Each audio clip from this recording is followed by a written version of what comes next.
Alright, so we're going to try something a little bit new and a little bit different this week. And I say we, and it's no longer we. Uh, Courage Kundal, who, if you've watched any of these, is usually on the show with me. But he actually took a job with the Cincinnati Reds, working in their social media department. So he can no longer help or assist with these, but just wanted to say congrats to Courage, and hopefully this is the next step towards whatever his end goal is to work in baseball. Spring training just got started earlier this week. Pitchers and catchers have already reported. Players are due today. Looks like they've got another few hours before they have to be there, but it sounds like everybody that's supposed to be there is already there. I decided that today I would take some questions, kind of get back into the groove of the whole Reds minor league talk thing. So I asked for some questions on Twitter, and we'll jump right on into them. The first one we've got is, what would I do with the Reds' middle infield situation? And I really like this question because I think it can go in a lot of different ways.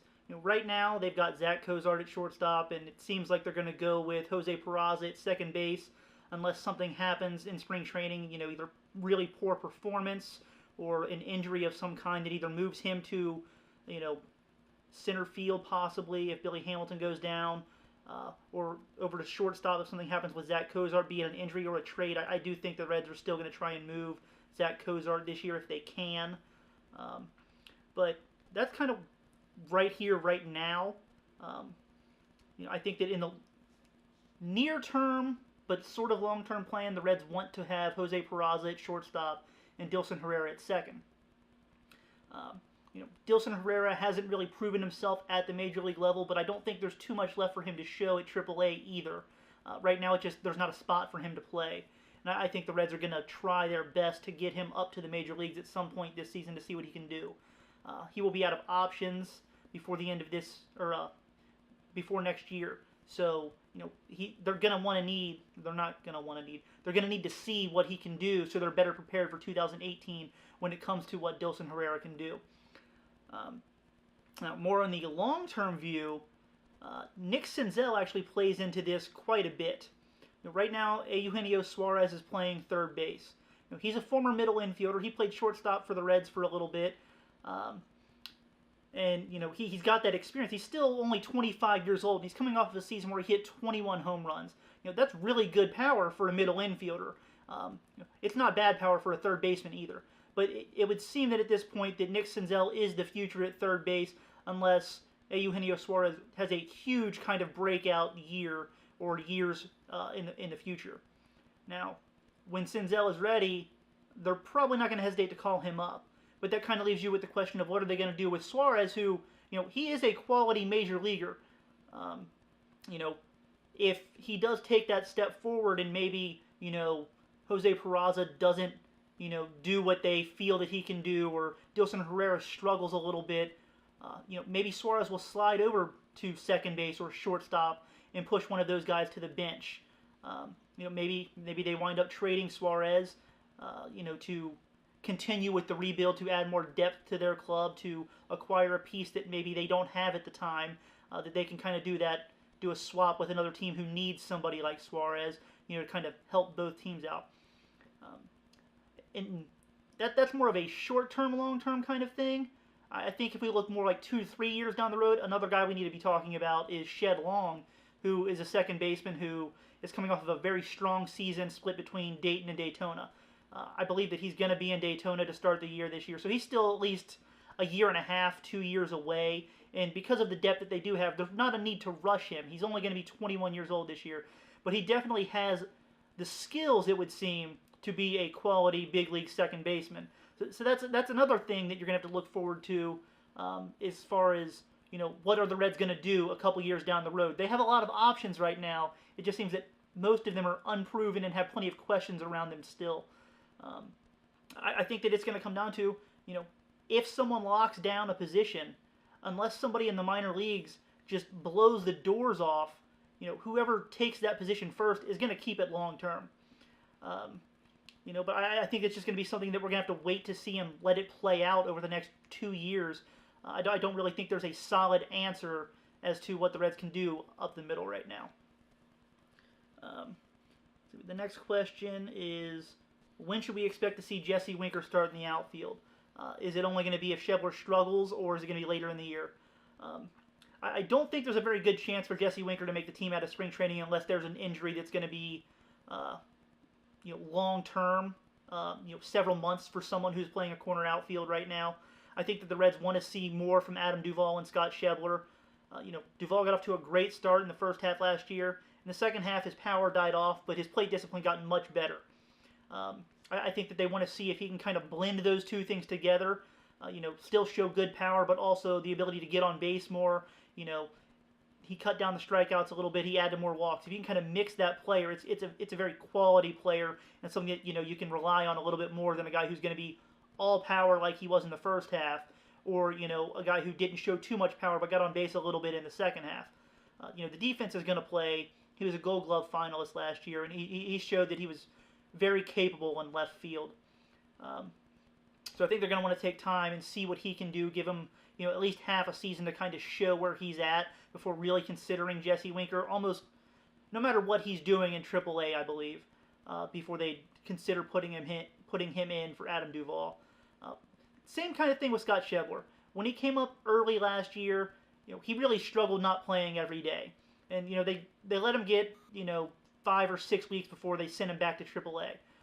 Once he went to AAA and started playing every day, he obliterated the baseball. And then when he got called back up in August and started playing every day in right field after they traded Jay Bruce, he put up really good numbers again. I think that it was probably a little bit to do with he wasn't playing every day for the first time in his career. Making that adjustment isn't easy for a lot of people, especially younger guys. So I think the Reds are going to want to see what they've got in Scott Schebler as well. Unless one of those two guys really, really struggles in spring training, I think that the earliest we're going to see Jesse Winker is June or July.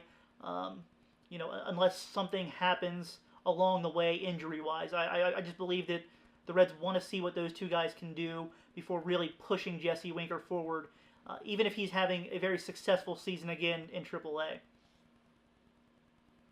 Let's see, what else do we got? What former Reds players are in camp helping the young guys develop their craft. They've got, Mario Soto comes in. I actually believe I saw a photo of him there today. Now, mind you, minor league spring training hasn't started yet. There are minor league guys that are, either on the 40-man or non-roster invitees that are in big league camp right now. But minor league spring training probably doesn't, I don't think it starts for almost another month at this point. They don't really get underway until the middle of March. But, you're going to see guys like Barry Larkin, Eric Davis. They're both kind of, neither one of them are considered roving instructors, but they do go around the minor leagues throughout the season to help players with certain aspects of their game. You'll see them at every stop a few times a year. Corky Miller is obviously there. He actually is a roving catching instructor again this year after kind of splitting his time last year between Dayton. When Dayton played at home, he stayed with Dayton as their catching coach. And then when they were on the road, he'd travel to the other teams as a roving instructor. But this year, he's just going to be a roving instructor and go places. I'm not out in Arizona right now. It'll be another month before I leave to head out to Arizona. So I'm just kind of, relaying the information based on, who is within the organization that does this kind of stuff. And then the minor league coaches are there, and if you've read the site, a lot of them have big league experience, and they're in camp to help all of these guys as well. What is next on the list here? Knowing what we know now, what do you think about Hunter Green at number 2? Do you have an early favorite at the moment for that pick? He's talking about the draft where the Reds have the number 2 overall pick again. Hunter Green, if you're unaware, is the top high school pitcher in the country right now. And he's also a very good position player prospect, but as a pitcher, he just seems to be more highly regarded. He's big, strong kid. He can still fill out a little bit. He's hit triple digits with his fastball, but he's a high school player. And at number 2 in the draft, while I always say take the best player available, and it very well may be Hunter Green at that point. The Minnesota Twins get the first pick. they kind of get to decide whether he's going to be there or not. But at the number 2 pick, I feel that you can get either the best college hitter on the board or the best college pitcher on the board. And unless the best high school player on the board is significantly better than one of those 2 options, I prefer that you go with the college guy. They're going to be ready sooner, and they're definitely a lot safer. If we're going to look at just the pitchers, they've already gone through that 100-plus innings, usually at least twice by the time they've been drafted. So they've kind of overcome that. Can they make that next step as far as being able to throw that many innings? Obviously, there's a long way between 100 and 200 innings, which you're going to need in the majors, but it helps get them past that next step in terms of can they hold up that long without an injury. They're also further along in their development, so they're going to get there quicker, generally speaking. I mean, obviously, you have some guys who they breeze through the minor leagues in 1 or 2 years out of high school. Doesn't happen very often, but it does happen every so often. You'll see a guy like Jose Fernandez reach the major leagues 2 years after he was drafted as a high school pitcher. It's rare. Maybe Hunter Green can be that kind of guy, but generally speaking, you're going to be a little bit safer taking the college guy. And when you're drafting number 2 overall, you're still getting a very high-end top talent. So personally, I prefer they go with the college guy there, unless, as I said, the high school guy is just clearly far and away better and more talented than the college guy is going to be. Let's see, we've got 2 more. Jim wondered, it's still early, but have Reid and Stevenson made the adjustment to be successful in the big leagues? I don't know. I'm not really sure anybody knows at this point. They really have only thrown 1 bullpen session each at this point. Last year, both guys really struggled in the big leagues. Cody Reid, he kind of worked on changing his mechanics during his big league call-up last year. Didn't go so well. I had read that he was continuing to work on those in the off-season to try and, I believe Mac Jenkins, the pitching coach, had said that he was working on getting his front end more over his front leg. Hopefully that's something that helps him. We'll see. Last year his peripheral stats were good, except for his home run rate. Walk rate was a little bit higher than you'd like to see in the major leagues. He still was missing bats. It's just when he missed in the zone, big leaguers hurt him badly. So we're not really going to know about Cody Reid until he gets into the regular season. The ball flies pretty well in Arizona, so the home runs, those are going to happen out there. Breaking balls don't tend to bite nearly as well out there either. So we're probably not going to know for, at least another 2 or 3 months whether Cody Reid is taking that next step. The same thing with Robert Stevenson. Now, I think that he's got a different set of issues. Stevenson's had that walk problem for the last 2.5 years now that he hasn't been able to overcome. Now, there was an interesting article by Mark Sheldon on Reds.com earlier this week where Stevenson was talking about that and some of the things that he learned last year in his big league struggles. And one of the things that he mentioned was that, he knows that he needs to throw more strikes and command the ball better within the strike zone. He had mentioned that, in the bullpen sessions, he did well commanding the inside and outside corners with his fastball. But once he got into the game and batters were in the box, he kept missing his spots. And, he's confident that he can do it, but, he wasn't able to execute once the game started. And that's going to be one of the things that he wants to work on and, improve upon. And I've seen him do that in the minor leagues before. It has been a while. I actually wrote about it the other day. But, when he was in Dayton, he definitely was able to paint the corners at the knees almost at will. Something clearly changed since then because he's not really able to do that with any kind of consistency anymore in the games. And I don't see him throw his bullpens often enough to say how often he can do that within the bullpen sessions. I don't have a reason to believe that he's lying when he says that he can do it. But he's going to need to be able to take that next step and transition that skill from the bullpen sessions into the games if he's going to have success as a major leaguer.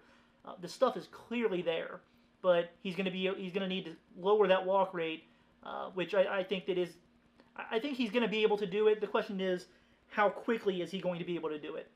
We saw Michael Lorenzen struggle with something similar 2 years ago as a starter, and then last year he took that step forward and he really cut down his walk rate. Hopefully we can see something like that from Stevenson, but it's going to be one of those things that until he does it over a longer period of time, we're not really going to know. And given his history over the past 2.5 years, we're going to need to see it for more than 3 or 4 outings in a row before we can really kind of buy into he took that step. And then the last one we've got is who's going to fill out the bench outside of Desmond Jennings, Arizmendi Alcantara, and Tucker Barnhart. That's a real interesting question, and I think that some of it's going to have to rely on Devin Mesoraco and whether he's able to catch 3 to 4 times a week and split that time with Tucker Barnhart. The Reds picked up Stuart Turner from the Twins in the Rule 5 draft, kind of as insurance for Devin Mesoraco if he's not ready to do that. Right out of the chute in April. If Mesoraco appears to be ready to handle 3 to 4 games a week as a catcher, that opens up an extra spot on the bench. If he's not, but the Reds think that maybe he can still go 2 or 3 times a week, maybe they'll carry Stuart Turner as that third catcher, and that way they can use Mesoraco as a pinch hitter on days when Tucker Barnhart is catching, and still have that backup catcher. If the game goes to extra innings or something happens to Tucker and they need that other catcher on the roster. I think that right now the guys that I'd be looking at are Tony Renda and Hernan Iribarren, just because they fill that can play kind of anywhere role that the Reds are going to want to have on the bench. Brian Price has mentioned Dilson Herrera as a guy, and he had said something about maybe playing him at third base and second base. I don't believe there are too many people out there that believe that he can play third base. Now, maybe as a backup kind of guy, you can get him there every so often, but he just doesn't seem to be the kind of guy that fills out that normal bench role. He's pretty much a second baseman defensively. Doesn't have too much experience elsewhere, at least in recent history. So I'd be surprised if Herrera actually wound up on the bench right now. I think that they're going to look for that extra infielder, and it's probably going to come down to somebody like Iribarren or Tony Renda. I have no idea how long we've been recording, but I'm going to cut it off there for today. Let me know what you guys think about this. I think that it went pretty well answering the questions, but if you guys don't like it, then let me know, and we'll not do something like this as much in the future. But if you do like it, let me know. Maybe we can do this once or twice a week. Much easier than sitting down and typing out a bunch of questions and answers. But you guys let me know, and I'll handle it that way. But thanks for tuning in. If you're not subscribed on the YouTube channel, head on over there, hit the subscribe button, and you'll get updated whenever I publish a new video. I'm going to be out in Arizona in a month. I'll be taking videos every day. I'll be uploading some. Throughout the season, I do the same thing.